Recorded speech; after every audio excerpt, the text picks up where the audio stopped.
Great. Everyone, let me introduce myself as your host, Beth Ann Talsma, business faculty at Kalamazoo Valley Community College. Very happy to be with you today. Looking forward to this presentation. Number one, as I already mentioned, please use the chat function to ask questions or engage in conversations. Tony and I will make sure that we address each one of your questions and comments. Please do ignore the share audio and video button at the top right of your screen. That's for presenters and hosts. And also, it looks like our session is being recorded. Honestly, I'm not certain if that's going to be available afterwards or not. We're still working out some of those details, but if it is, we'll certainly let you know.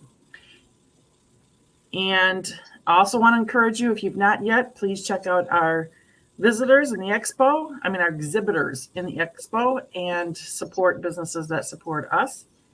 And then I saw a question in the open general session about if you've gone to the networking. I popped in there yesterday and didn't have any colleagues come in, so maybe we could all join there in between sessions this morning yet. As for our presenter, we have Anthony Arminiak. Sorry, Anthony, Tony, I forgot to ask how to pronounce it. That's perfect. No problem. Thank you. Wayne County Community College District. At WCCCD for over 26 years, Tony started as the program director of the EMT program, then Dean of Instruction, Vice Chancellor of Career Programs, Executive Vice President, Provost of the District Michigan Institute for Public Safety Education, to Campus President of Downriver Campus, and he currently is the Regional Campus President for the Downriver and Ted Scott Campus. Tony is a licensed paramedic and respiratory therapist and is the oldest licensed EMTS instructor / coordinator for the state of Michigan. Welcome, Tony, and thank you for presenting today. I'll turn off my mic and video so not to be a distraction and turn the session over to you. Good morning, everybody. Just wanted to make sure I can get this done again. Just go through what we've been doing at Wayne County Community College District. Some of the unique things that we've had this year with the COVID-19 is we received a lot of phone calls from the career centers. We have several in our service area about an opportunity for us to push some of our career programs in partnership for like stackable credentials and opportunities. And one of the things that we really had was in our EMS and our fire program. That was the one that was the greatest interest of all the local career centers and some of the high schools. So one of the things we did, kind of in 60 days before the semester started was to embed some of our credentials with these career programs in a variety of different ways. And that's what I think is unique about this opportunity that we're going to discuss is we're doing it with the EMT and the fire program, but I think there's a lot of opportunities to do this with several other credentialing employment opportunities throughout the other career pathways and disciplines. So I just want to go through that information with you. And what we're going to do is just kind of discuss the opportunities that we've had and some of the challenges we've had too. And we're still, we're just still working out the details as we go along. And so we're just going to share our story. But I think it's a great opportunity for us to move forward. Well, one of the things that brought us to this is I also serve on the Wayne County College Access Network as a director. And one of the things that we're doing here in Wayne County with Wayne County CAN is we are really working hard to work to that goal of 60% of working age Michiganders to have a certificate or a degree after high school. And right now, statewide is at 49%. So one of the things that we looked at was, and I've been, like I said, here 26 years. So some of this stuff is just revisited. We've had these opportunities of how do we move for articulation agreements from the secondary to post-secondary. But I think with the governor's initiative and with Wayne County CAN here in Wayne County, it's taken a whole new life on those opportunities with the school. So it's one of those things that we have worked together here in Wayne County to kind of move forward. The other thing is we partnership with the Michigan College Access Network. And some of these main bullet points that Wayne County CAN wants to do under the strategic plan is actually what we're actually doing together here today with the career centers. One of them is to foster a good college-going culture, to identify the post-secondary pathways, and that's one of the things that we're working on really tight with just the EMS and the fires, that particular pathway. Affordability, so there's a lot of opportunities here for students to receive college credit that can go toward an EMS fire degree or even our general studies degree, which has an opportunity of 42 electives under our general studies, 18 other gen ed that are required, and they can receive an associate degree. And the other one is that credential, and that's the biggest one that the high schools wanted, was that opportunity for credentialing. So those are some of the things that we kind of focus on, and again, it's kind of alignment with the Michigan College Access Network. The other thing that I have an opportunity here at Wayne County Community College to do is oversee our Perkins program.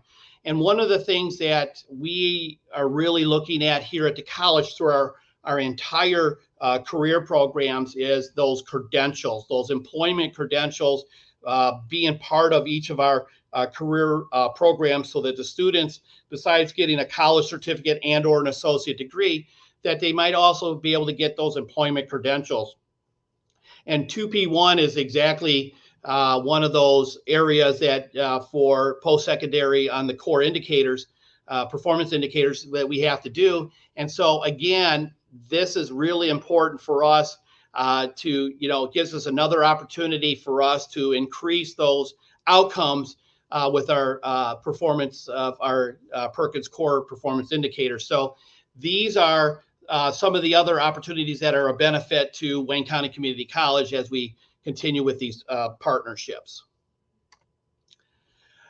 So what kind of opportunities do we have going on right now with the college? Well, one of the things that we do between the Downriver and Ted Scott campus and the outer region of Wayne County is we have a very large early middle college program with many high schools, several high schools between those two areas. And one of the things that the high schools have done over the period is they've taken the early middle college opportunity, and when they start off with the MTA, Michigan Transfer Agreement courses, those 30 credit hours that will pretty much transfer everywhere. Those are the general education requirements for most bachelor's and associate degrees that are required. And what they then do is let the student, and those are usually done in what we call cohort courses. So they're the students are grouped together. They're taught by a Wayne County Community College professor. They are full college courses, so they get letter grades onto their transcript. But then the remaining of the 30 credit hours, they let the student decide if they want to go into a continue on maybe for an Associate of Arts or a General Studies degree, or do a career opportunity. And that's where a lot of the students are looking at. What they do is they look at the General Studies degree for their completion of their associate degree, but they know they have 30 credit hours of electives they can do. So they choose some short-term and college certificate other courses under the career side. And we've had that through several of our high schools. Students might get a short-term certificate in accounting, HVAC, automotive, EMT, fire, criminal justice. So they look at all these other career opportunities. So when they get done with their 13th year, besides having an associate degree, they also have a college certificate, a short-term certificate or a college certificate also in a career opportunity. And depending on the program that they selected, they also may have an employment credential. So the early middle college over the years has evolved into that opportunity with our single programs. And so that's another opportunity for to work with your post-secondary, is to see, especially on those early middle colleges, if there's a way to embed those career short-term certificates or employment credential courses that would lead to that opportunity for the workplace after they graduate. And so we have worked really hard with our early middle colleges to do that. So that's one opportunity that we've taken advantage of, and so has the high schools, and so has the students. The other one that we do is called enhanced dual enrollment. So what these are is actual career courses and programs that we have a cohort of students that could go into. And so these cohorts then either will lead to an opportunity for a college certificate and or associate degree if they continue their education after they complete it, or many of them have those employment credentials in them. And we're going to talk a little bit about some of the ones we're doing in the public safety area. But those can be like starting off in the auto program. They can get their electrical ASE, and they can get maybe brakes, and then they can keep coming back here to finish up for their master technician program here in the auto program, or they can continue on with welding. A lot of them will continue with their pipe welding here as they continue with their welding program. So it gives a lot of that opportunity for them to initially get some dual enrollment courses, get some of those employment credentials, and then continue on at Wayne County Community College to finish up either a college certificate or an associate degree with us. So they take those kind of advantage opportunities, and again, we're working on those embedded courses with that opportunity. The other one is just the articulation agreements that we have with those career CTE programs. And so those are the ones that if the student successfully completes the program, completes the necessary paperwork, they do return after high school to WCCCD. We'll award them on their transcript articulation credits for the courses that they have been successfully completed in their high school CTE program. And so we do get those opportunities for them to come in and use those credits toward a college certificate and or associate degree. And so we do have those normal articulation agreements to do that. So those are taught by their career technical education instructors. We have that review of the alignment of the curriculum between the CTE program and the college course, the sign off, a tech prep agreement takes care of all that. So we have those kind of opportunities to continue under the articulation agreement. The other one is the employment credentialing sharing. And what we're looking at doing with that is how can we, at the end, maybe have them be part of our programs here to see if they can get an employment credential opportunity with us. And so they may have to come in and complete some other few courses with us to do that. But we're trying to make sure that they get the necessary last course maybe toward that to make sure they have all the necessary information to be successful on that employment credential. And we also then make those available when we do some of these other programs. So it's not just the letter grade, but if they complete all the other requirements necessary to be eligible to maybe to sit for a national test or a state test for that employment credential. So we also provide those particular opportunities for everybody to have moving forward. So it's all these four different ways. And that's what's really kind of unique about it is we've experienced all four of these. So you can really apply this to any of the CTE programs that both the secondary and post-secondary have and see what you can do to partnership. And there's not one better than the other. One of the things that how I approach it with the high schools is what we want to do is to make your program better. What can we do? Even if it's a limited opportunity, it's better than, it gives the student those opportunities to continue on. So it's just making those opportunities available.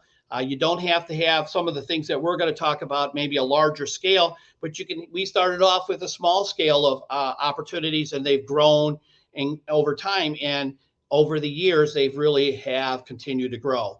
And that's one of the things that we're seeing on this opportunity. So just to kind of let you know that any of these four methods can be applied to any of the other career and CTE programs.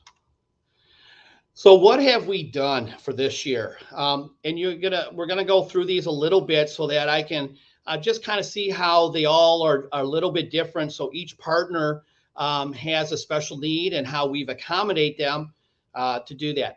We have one career program right now, Career Center, that is just starting off with their EMS and their fire program. And what we have done is we have taken our EMS state approved program and have reached out and made them a satellite. So they are approved by the state of Michigan as a satellite with Wayne County Community College. And what they can do is their instructor happens to have all the necessary credentials that our instructors have to teach that program. And so that instructor then has taken part of his CTE class curriculum through this academic year and is teaching WCCD's Medical First Responder, which is a state-approved program. And so he's teaching that particular part of our EMS approval for the Medical First Responder. So those students would be at the end eligible, then to take the National Registry exam and apply for a state of Michigan Medical First Responder license. So that's what they're doing this year. Now, next year, they're going to expand it because we did get it state approved at the basic EMT level. And so what they'll do is they're going to go and have an opportunity. Then next year, the students will move up to the basic EMT level. But they wanted to get something going this year. So we did start it off with our Medical First Responder course within that program. So we also are doing some basic EMT, and we're doing it a couple different ways. We do have a Wayne Westland school district whose faculty are credentialed to teach at the same credential level to teach our basic EMTs here. And so what we're doing with that is they're teaching our program with all the necessary paperwork and credentials. And so they're doing that as an articulation of credits. That means at the end of the semester, they will receive articulation credits for that particular program for that basic EMT. And they can continue to come back here and finish up their paramedic in the fall semester. So that's one opportunity that works well for them. And so this is just another way of them having their faculty who are qualified to be able to teach that. They're following all our guidelines. And then we have two other schools that do what we call that enhanced dual enrollment. So they are actually dual enrolled with WCCCD. And then our professors from WCCCD go out there and do the instruction. And again, these locations are approved as a satellite as part of our college approval for the EMS agency. This year, we started a new partnership with a couple of the schools. And what we're doing is the same as kind of the basic EMT. We're offering Firefighter 1 and 2. And this requires another partnership. It's the local fire department is a part of our partnership because they have taken these students and brought them into their cadet program, which allows us under the Michigan Firefighter Training Council to provide the necessary education. And the idea with the fire department cadet program is those fire departments are looking to hire those students because they have lots of openings that they're trying to fill. So this is the one that really kind of generated a lot of energy this year, was trying to get those Firefighter 1 and 2s and get them to a basic EMT within a 2-year period through their local career technical education center. So when they graduate high school, they would have an opportunity to hire these students. So we have 2 departments that are sponsoring 2 different career centers. They are now doing that. Some of them are doing, one of them's doing an articulation agreement. The other ones do it as an enhanced dual enrollment. So it's our faculty that go out there and teach that particular course. So it works both ways. It does require that other partnership, which is nice because that other partnership is going to be involved with our practical training by bringing their fighters out to meet the students, work with the students. So it gives you an extra opportunity for them to engage with the local fire service. And their idea is to get them to like that service so that when they're completing that, they apply for those jobs at that particular department. because down here in southeastern Michigan, there's a lot of openings for firefighter EMTs and firefighter paramedics that are just no applicants to apply for. So right now, this is one way that they're looking at to get these firefighter paramedics, and that's what they really want, but they're willing to bring them in as firefighter basic EMTs and then pay them to go to paramedic school. So it's one of the necessities, and like I say, between all this, we have 4 different partners on this, all trying to do the same thing because of the necessity in this area. We've also have a partnership with a consortium of career programs down here with 8 of the high schools. It's called the DCTC, the Downriver Career and Technical Consortium. And what we have done with that one is on the criminal justice side, we've done in part is put in enhanced dual enrollment credits, college courses, which are credits. And what we have is we have an approval with the state of Michigan for the corrections program, which allows the students to, when they complete these 5 correction officer courses, it meets the educational requirements for them to apply for a state corrections officer position with the state of Michigan prison system. And so what that is really a kind of a unique opportunity is the local systems will hire them at 18 years old for the correction system. But we also have the sheriff's systems down here, the sheriff jails, and they're also very much interested in those students that come out, because what they want to do is put them through their corrections officer training and get them in the local jail systems here. So there's a big need for correction officers, especially like here in Wayne County. We have currently in Wayne County's jail system, we have over 150 openings that they're trying to fill right now. So there's a lot of opportunity for corrections officers, and a lot of those that get in those sheriff departments then move on to an MCO officer sheriff position as they go through the particular job opportunity. So this is kind of how this is kind of just one snapshot of our public safety that we're running this year through all the different school systems and consortiums that we're working on here. So you can see that everyone's a little bit different. Everyone has a different focus. They're all looking to hire these students. That's the key thing here, is definitely after high school, they're looking for them to be employed. And then probably provide them an opportunity to continue their education while they're working for that employer. So this is a big push of the local community, and we're still getting some inquiries about doing more next year. But this is what we've got going this year. And like I said, most of this interest came in approximately 60 days, before our semester started. So we got a lot of phone calls in June. And so these are the things that we have had to do to move this kind of forward.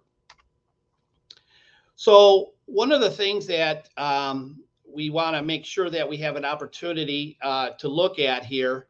Let me just move this a little bit. Okay. Did I go back too far? Hey, I got to go back one.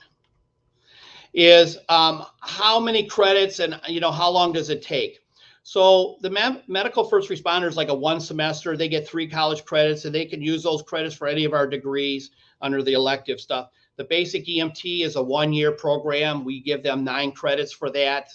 And they can use it toward their EMT degree here or a general studies under the electives. The Fire 1 and 2, the same thing. We give them 21 credits when they complete that. That's a 1-year program. And they can use it for their EMT or fire program, or they can use it as general, studies, elective credits. And the same thing with the corrections officers. They can use it to continue with their corrections degree, or again, that general studies degree they want for elective credits. So the students are walking out with the credits.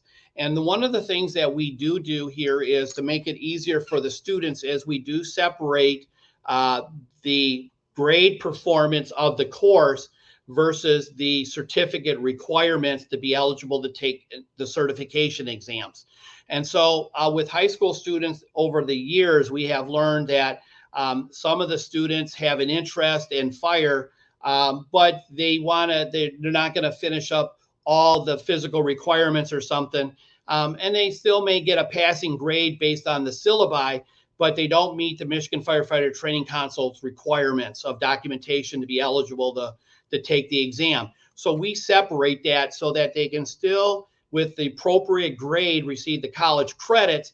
But if they complete all the approval process credentials, the certificate, all their skills and all their performances documented that they do, then they're eligible to take those certification exams. So we do separate that opportunity. We do the same thing in our college courses. We have a grade is separate from awarding of the certificate to be eligible to take the credentialing exams, so that we separate those two, so that they can get a letter grade on their transcript, but they may not be eligible to take the certification exam or the credentialing exam. But if they have an opportunity to do both, if they perform all the necessary skills. So we do have that opportunity for them to use those credits for another degree, such as the general studies degree. So how do we look at all this? So one of the things that we did is, I told you, is we expanded the EMS program as satellite. So what we did is the state looked at the locations where they're doing the lectures, but what they do is they come to Wayne County Community College to do all the lab work. And then they also use our clinical sites that we have approved for them to do the clinical, like in the basic EMT. So what they do is they can do the lecture at their career centers, and then what they do is they bus them into WCCCD, and we schedule lab time so they can use our lab facilities. So the instructors comes in, and then we also supplement with additional staff to assist them. So they can do their lab portions here at the college, so that they use our equipment, our supplies. So they have that opportunity.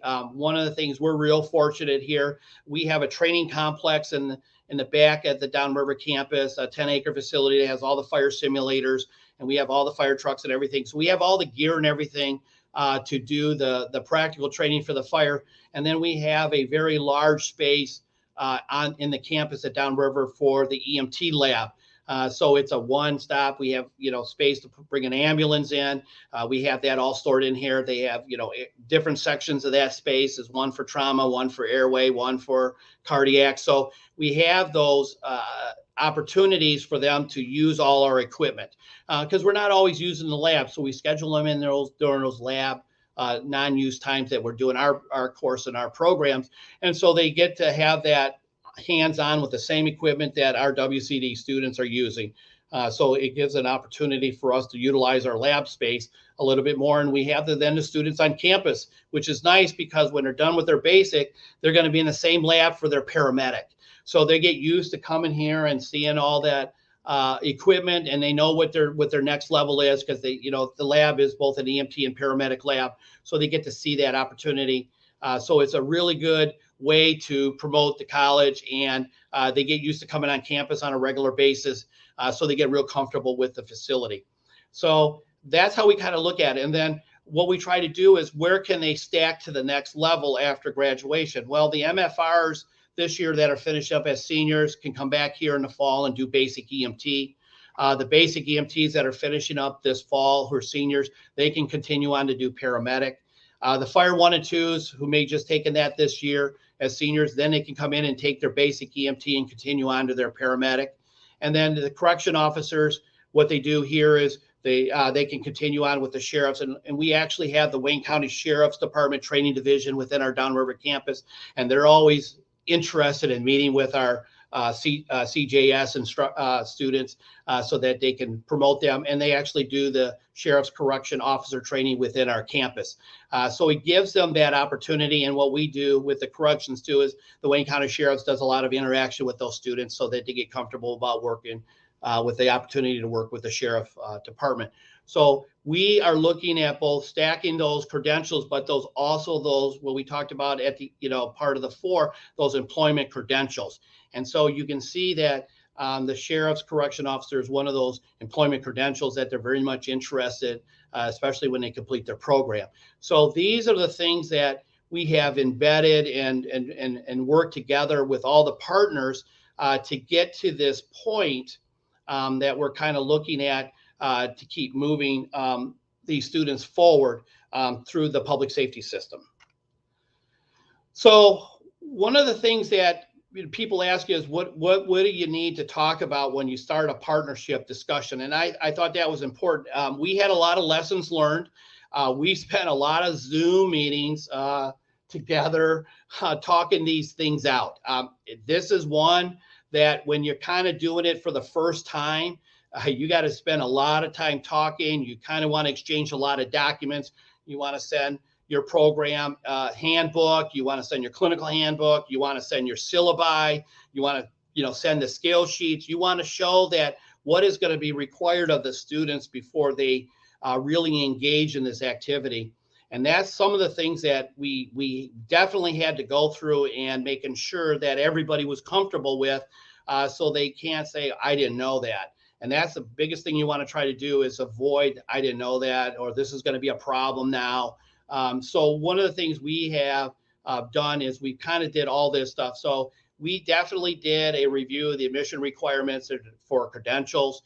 We did it both with the partnership leadership and counselors and faculty, but we also did it with the parents. That's another thing that we do is we have a parents meeting with the students that are involved, and we kind of go through this presentation, not this one, but they're all the requirements for them, so they understand what they're getting into, what kind of information is going to be shared in those classes, so that they get a good feeling of it and they're comfortable upon putting their son or daughter into that particular program. And then what we do is we review the program completion requirements. And so that's the other big thing is when you get toward the end, why are they getting a passing grade, but they're not getting, eligible for the certificate to take the credentialing exam, so that you want to make sure you clearly have that done and signed off and put in their file. So we make sure we get through that. Any of the faculty that we are allowing them to teach a WCD class, like we said, the medical first responder, the credentials, we make sure we get their complete credentials on file with us. So when the state comes in to review that, we have those credentials on file.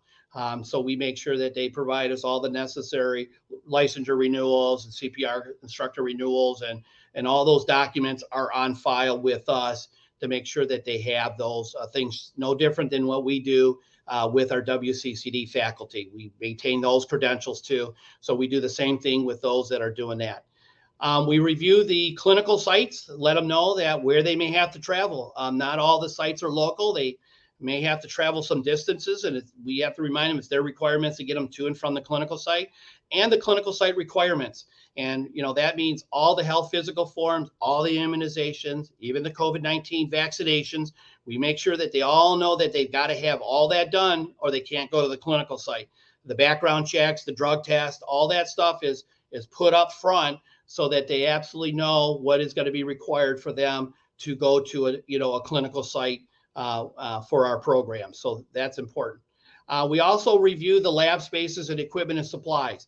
What we do is if they need something that they want to do a demo in their classroom and they don't have it, we'll provide them the necessary equipment and supplies to assist them, so that when they come on site for that lab time, that they already have had some experience with it in the classroom, but they're here now to be proficient in the skill and get the checkoffs done. So we do make sure that we give everybody a complete review, especially the faculty who are using the lab site, so that they understand what equipment and supplies are going to be available. We do a review of the multimedia and computer access of everything that we kind of need. Because one of the things is we do have the contact tracing thing here. So if somebody's been exposed, we have to switch over to virtual meeting for maybe a quarantine period or something like that. We got to make sure they all have that access for that. That's important to make sure. And then our instructors and their instructors want to use the multimedia equipment, so we make sure they have that. And then just a review of the classroom setting, make sure that it's meeting current, guidelines of the school system and WCCD, especially with COVID. We kind of review all that information and we kind of move forward on that. So we do take that time to do that. So some other discussion points that you want to kind of have is go over the cost of the materials and supplies.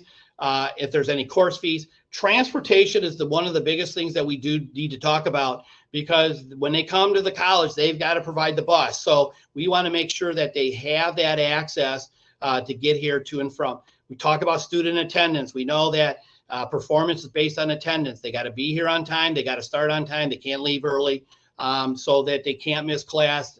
They may have to give up a school function to be a EMS, fire, CJS, and student. So we make sure we do that. We make sure that they all meeting the state CTE program requirements. They got to help with recruiting. That's the other thing too, is because they've got to recruit in their high school. And then scheduling. We do need flexibility in the scheduling. That's one of the things, just to find, especially on the dual enrollment side, finding faculty to meet their schedule. So they've got to be, you got to talk about scheduling and making sure that the faculty can do it, especially on a dual enrollment.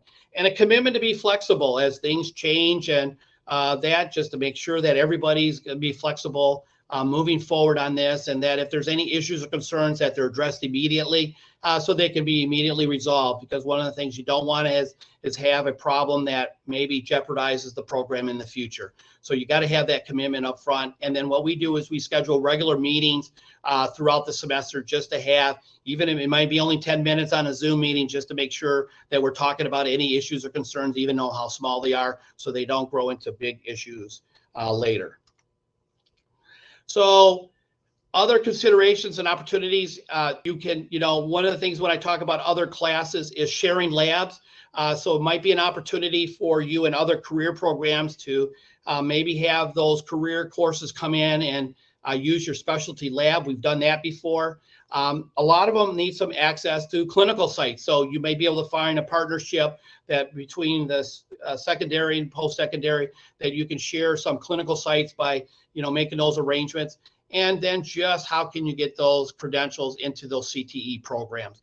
So, there's this method here can go a lot of different ways forward. So just be real flexible and look at these opportunities across all CTE programs that are out there, because you may find something small and it may make a difference. It gets to that employee credential. You might be able to get them those additional articulation credits for this, to come back and do stackable credentials, for college certificates and degrees. So it's one of those kind of things that we want to kind of look forward to. So the last thing I have is if there's any questions on some of this stuff. I know I went over things pretty quickly. There was a lot of, information to digest, but, one of the things that we found, it's kind of fun to have those discussions. We're all pretty much passionate about career programs and so one of the things is if you get a good group of team, you can make it work. You just got to think outside the box. And I tell you what, COVID really made us think outside the box. Doing this for 26 years, there's the old, fashioned way. And then all of a sudden this came in, and it actually, I think some enhancements have happened due to COVID across CTE. And so I think this is a good opportunity for us to look forward to. Thank you, Tony. I definitely agree. I have a bunch of questions, and I was marking them off as you answered them throughout your presentation on it. Can you talk about your enrollment? By the way, everyone, all the attendees, if you have questions, please put them in the chat. We'll be happy to reach them. Oh, and did you see James, is it Cusino, said it's Jim who used to run around with your brother? Yeah, I know. Yeah. But can you talk about your enrollment? So this started this June. So a lot of them started this June. Some of them we've had just for the last couple of years. With the DCTC, I think we're probably up to between the first and second year, about 40 some students between first and second year. That one we're kind of liking because we actually hire some of them students to be our future campus police officers. We have a stackable thing. We bring them in as security officers, and then we train them to PA 330. And as they continue, we'll pay them to MCO's police officer level. So we just hired a couple of them students out of our last year. So everybody's after those students, including us. Right. That's a big one. And the sheriffs have gotten an opportunity to get a couple students every year out of that program. So it's a good opportunity. Then we have the dual enrollment with a couple schools. We have two of them. Probably between the two of them, we're probably at about 30 students for basic EMT. And the fire were a little bit lower. We just started that new partnership with dual enrollment. I think there's 4 or 5. So we started a low cohort with that. And then we have, I'm trying to think about the other school on their fire. I don't know where they're at, 10 or 12, I think is where they ended up at the beginning of the semester. But that one, those last ones with the smaller numbers were the ones within that 60-day period. The ones with the higher number have been established. So that means they start last March promoting for this fall so they can get into the school system. So we've been, used to starting with low enrollment the first year, and then we help them also recruit for next year. And nothing better than your own students and taking pictures. And one of the things that we do is our training complex has a shipboard fire, a aircraft, a vehicle, we call a burn pad with other. When you get a bunch of pictures of students, doing fire suppression, a burn room, and they share it at the high school, it generates next year's recruitment real easy. Same thing with the EMS side when they're doing their labs and at the clinical site. So, we know how to get the excitement for next year. And when you got the students talking about it, it makes it really easy for them to recruit for next year. Definitely. So that's how this has been started. So right. Yeah, we're working out nice. Any idea why the interest spiked specifically in June? Oh, because I think what happened was we were coming off of that virtual meeting in K through 12. And I think when June came after graduation and all was done, then they realized, what are we going to do next fall? And then also the fire departments were hounding on the career centers, to get something going. They were kind of starting that program and then they got involved. And when you get a couple fire chiefs involved, especially, in their community, they have a lot of pull when they walk into the superintendent's office and say, hey, we need this. And this is what we're willing to do. And WCD's, willing to do this part. We're willing to do this part. So it kind of made it easy. So those are some of the things that kind of, that's where I think that partnership is. And I tell any employer who likes to come and say, well, we like to recruit your students. And I first say, hey, you want to teach for us first part-time? Because no better way, to find out which students you want to recruit is to teach them. And so we also think with the fire department, we tell them, I know you want our fire students, but, there's 30 departments that want our 20 students. You got to fight over them. There's not enough to go around. So the best thing for you to do is to go find your own cohort and get them moving. And that's where down here, they're starting to realize that if we don't get back into the high school, these high school students, as that population is decreasing, they're realizing that they may not choose fire service as a career, and they've got to get in there. And I've actually told them they got to get into the middle school and start planting that seed in their minds of those middle school students that the fire service is where you want to be when you graduate high school. Exactly. I'm hearing same things here. Now, I did serve on a team that made some recommendations to the Michigan Department of CTE. That, if I understand, and I don't know if this is all of the K-12 CTE or this was the business side, but they were wanting us to look at credentials that are industry recognized. So even business students come out with some sort of credentialing opportunity. Yeah. So I was very interested to see whether or not you were testing them or you just had the opportunity for them to take the test. So some of our students take the test and they pass, so they become basic and fire. So it's working out. Then they're getting employed. That's the other thing too. We're trying to get them to come back for paramedic, but right now down here, basic EMTs are getting paid pretty well. So there's a lot of opportunity. And so we probably see them a year later. We don't see them exactly go from basic to paramedic. They go from basic to employment, make some money, and then they come back next year to make some more money, once they get paramedic. So that's the key thing about this is it provides that opportunity. And that's what we're looking for here in Michigan. Just to have the basics out there on the road are very important. And Right. like I said, the fire services are changing their employment credentials. They start hiring firefighter basics, and then what they do is they sign in a contract agreement that they'll finish up their paramedic while they're working for them. So it's the employers down here that are driving this. I wish I could say it was us in the secondary, but again, it's the employment opportunities, the sheriffs and the state. They need it. They need them, and they realize that Mhm. they can't just come in and grab our students because they're in competition with everybody else who wants our students. Right. So I think it's what they're trying to do. Well, thank you, Tony. I appreciate you. all your time on this. I just want to remind everyone to take a minute to check out our exhibitors and support those that support us.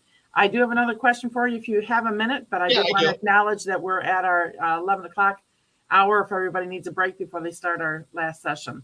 My last question to you, Tony, is what changes did your school have to make this happen? So it sounds like with fire, EMT, maybe equipment. I'm thinking like welding. What can they take welding equipment? You mentioned that you have stuff here that they can take to their schools. Yeah, so like if they're going to do a CAD, shortboarding, we'll give them the CAD board or something, one unit. Those are all transportable easily. Yeah, they just put it in the car and they come and get them. Right. So they borrow it, they bring it back, and then we have the 6 other ones for them to use when they break them down into things.